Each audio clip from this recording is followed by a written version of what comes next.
On a lancé dans les 2 dernières semaines 2 initiatives assez importantes. La première, le projet, le grand mouvement de bienveillance, là, qui a pour objectif, en fait, là, de créer un mouvement dans la Côte de Beaupré sous la thématique de la bienveillance. Donc, c'est un financement qu'on a reçu du programme Action Aînés Québec du gouvernement provincial là, par le secrétariat aux aînés. Donc, l'idée est vraiment là, de faire des jumelages, des pairages avec des personnes aînées puis des citoyens là, de la communauté. Donc, on y croit puis on pense que ça va venir vraiment soutenir l'isolement des personnes aînées. Et c'est un programme, tu dis, qui est du gouvernement. Est-ce qu'il y a un nom précis, ce programme-là? Oui, exact. C'est le programme Action Aînés Québec. Donc, c'est un financement d'1 an seulement. Donc, on a 1 an pour agir puis intensifier nos actions. Puis, dans le fond, concrètement, on a embauché une ressource humaine presque à temps plein, là, qui est vraiment dédiée à ce grand mouvement-là et ses actions, finalement. Là. Donc, voilà. Est-ce qu'il y a des partenaires avec ça qui viennent avec toi t'aider par rapport à ça dans la communauté? Bien, pas pour le moment, parce que dans le fond, l'objectif en ce moment, c'est de mobiliser les citoyens. Fait qu'on commence par cette étape-là. Mes collègues pourront en parler plus longuement tantôt, mais vraiment, l'étape de départ, c'est de mobiliser le citoyen. Ensuite de ça, on verra avec nos différents partenaires comment on pourrait là, bonifier le mouvement tout ensemble. Là. Et il y a le quartier général des aînés qui est l'autre projet. Ça consiste en quoi? En fait, le quartier général des aînés, ça, c'est un projet de 2 ans qui a commencé en janvier. Donc, c'est encore une fois le gouvernement du Québec qui nous a envoyé une enveloppe budgétaire de 2 ans grâce au programme CADA. Québec Amis des aînés. Donc, c'est un projet vraiment de socialisation et d'inclusion. Donc, on veut vraiment ouvrir et offrir un milieu de vie là, pour les personnes aînées de la Côte de Beaupré parce qu'on a eu beaucoup d'échos comme quoi l'isolement commençait à peser très fort. Donc, on cherchait comment réagir. Et ce qui nous a été beaucoup manifesté, c'est la volonté des gens de sortir de la maison, de se regrouper, de se mélanger entre eux, puis de vivre des activités. Et avec tout ça, vous devez avoir besoin de bénévoles encore de façon supplémentaire. La pandémie a peut-être nuit à aux gens de pouvoir devenir bénévoles. Donc, est-ce que tu lances un appel à ces gens-là? Bien, absolument. En fait, c'est pour réaliser ce je viens de vous parler brièvement, parce que je sais que mes collègues en parleront plus longtemps.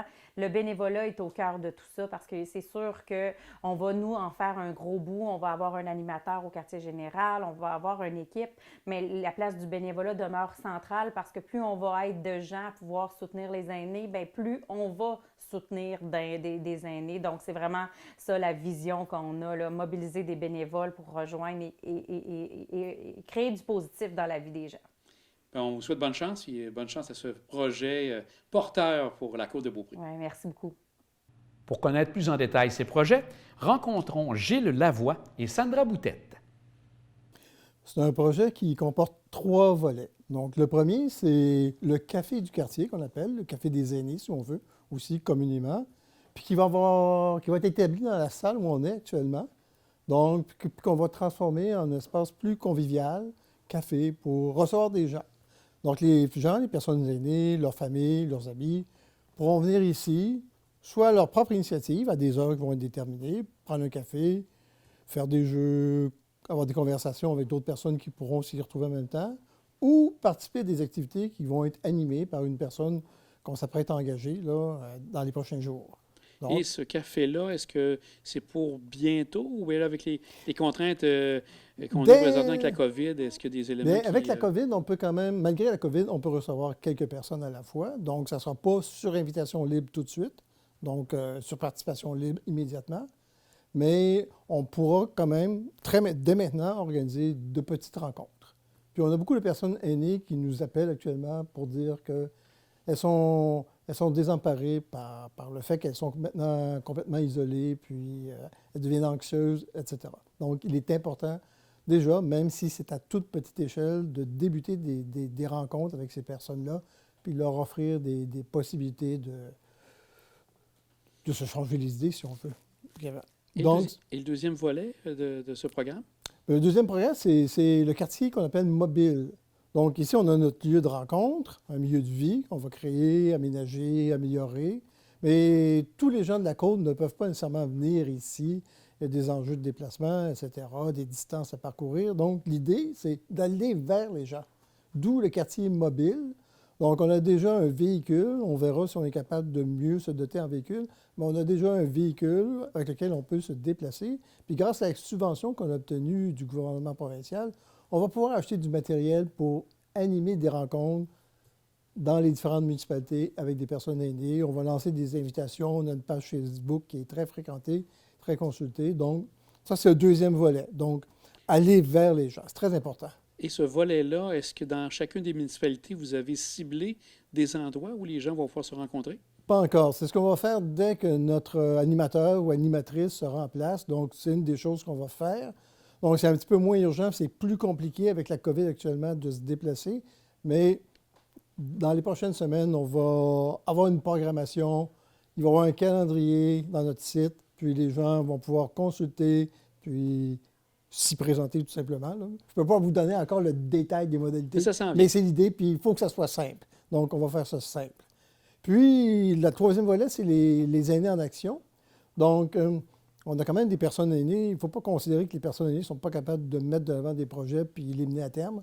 Donc, c'est ce qu'on veut faire. On veut leur donner un espace puis des moyens pour élaborer leurs propres projets. Puis, notre personne à l'animation sera là pour les accompagner. Donc, puis là, tout ça est un peu commencé, là, surtout au niveau du quartier. Donc, on ne peut pas encore beaucoup recevoir, mais on peut faire des activités. Donc, la semaine passée, on a eu notre premier café-rencontre, donc avec des personnes aînées. Puis, ce matin même, on a eu la première sortie de notre club de marche.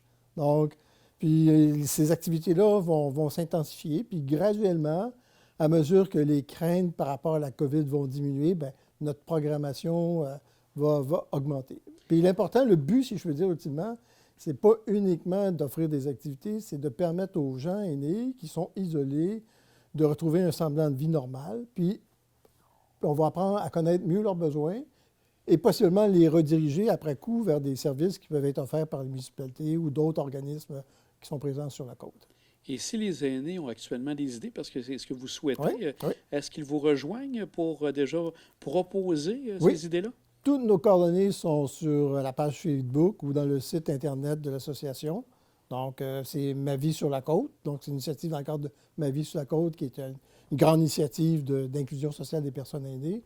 Donc, ils peuvent m'appeler moi ou ils peuvent appeler Sandra Boutet. Donc, on est les personnes relais, contacts. Puis, entre nous, on s'organise très bien.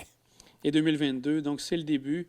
Il y aura sûrement d'autres événements à surveiller en cours de route. On a beaucoup d'événements à venir. Je ne sais pas si je vais en parler maintenant, mais il y aura entre autres des ateliers créatifs. On va travailler au niveau de la coopération entre les organismes du milieu. Donc, on prépare quelque chose, un événement qui va regrouper tous ces organismes-là pour les inviter à réfléchir sur ce que peut être un milieu bienveillant pour les personnes aînées. Et comme je vois que vous avez des partenaires qui vont venir se greffer à tout ça, qui sont déjà des organisations avec les aînés, j'ai bien compris. Oui. Des organisations vraiment dédiées aux aînés, à part de l'association, il n'y en a pas, mais des organisations comme les clubs d'infirmières, etc., le musée aux Trois-Couvents, avec qui on parle beaucoup. Donc, tous ces organismes-là s'intéressent quand même à la clientèle aînée, sans que ce soit une clientèle exclusive. Donc, l'idée, c'est si tous ces organismes-là travaillent de concert, bien, on va être capable de faire plus et faire mieux. Puis on va supporter nos aînés dans ces moments qui sont assez difficiles quand même en raison de la pandémie. Bien, Gilles, on vous souhaite bonne chance pour tout ce lancement-là et une bonne année 2022 pour ces activités. Merci beaucoup. Alors, Sandra, il y a le grand mouvement de bienfaisance ici avec l'Action bénévole Côte-de-Beaupré. En quoi consiste ce grand mouvement de bienveillance? Oui, donc ce mouvement de bienveillance, en fait, consiste en deux volets distincts. Donc, on a le premier volet, en fait, qui est une recherche de citoyens de cœur. Donc, ces citoyens de cœur-là sont appelés à nous appeler pour donner leur nom afin qu'on les jumelle à une personne aînée qui désire se faire appeler ou se faire visiter à concurrence d'une fois par semaine. Donc, c'est vraiment un appel là, au sein de la communauté complète de la Côte-de-Beaupré. Sinon, le deuxième volet aussi, c'est un volet qui fait appel en général à la bienveillance. Donc, la bienveillance, ça consiste tout simplement à regarder autour de soi s'il y a quelqu'un qui a besoin d'aide. Donc, que ce soit juste aussi de prendre la peine de dire bonjour aux gens qui passent dans la rue ou bien de tout simplement sourire aussi aux gens qui passent. Ou, bon, vous allez à l'épicerie, puis il y a quelqu'un qui a besoin de faire transporter ses sacs d'épicerie, que ce soit un aîné ou quelqu'un d'autre. On fait vraiment appel à toute la communauté, finalement, pour faire ce grand mouvement de bienveillance-là sur la côte. Et c'est commencé depuis début janvier? Oui, c'est commencé déjà depuis début janvier. Là. Donc, on a lancé officiellement là, en date du 4 janvier. Là. Et si les gens, comme vous dites, vous êtes à la recherche de personnes pour être bienveillantes directement par des appels ou des rencontres, qu'est-ce qu'ils ont à faire pour vous rejoindre? Donc, en fait, tout ce qu'ils ont à faire, c'est soit me rejoindre directement par courriel ou par téléphone. Donc, ils peuvent m'appeler ici à l'association ou bien par l'entremise de mon courriel. Donc, tout est inscrit là aussi sur le site Internet de l'association bénévole ou bien sur la page Facebook. Et pour les mois à venir, semaines à venir, est-ce qu'il y a d'autres éléments qui viendront se greffer à ce grand mouvement? Oui, effectivement, il y a d'autres mouvements. En fait, on parle d'un grand mouvement, mais il y a des petits mouvements aussi qui vont se faire. Là. Donc, effectivement, là, on parle d'un appel à tous, en fait, au niveau des menus travaux. Donc, on demande aussi là, aux citoyens de la Côte-de-Beaupré de nous appeler si jamais ils veulent contribuer à aider un aîné avec que ce soit le pelletage de leur entrée, que ce soit d'aller changer une ampoule chez une personne qui en a besoin. Donc, c'est vraiment des petites choses, mais qui vont faire une grande différence là, dans la vie d'un aîné. Madame Sandra, on vous souhaite bonne chance pour ce grand projet. Super, merci.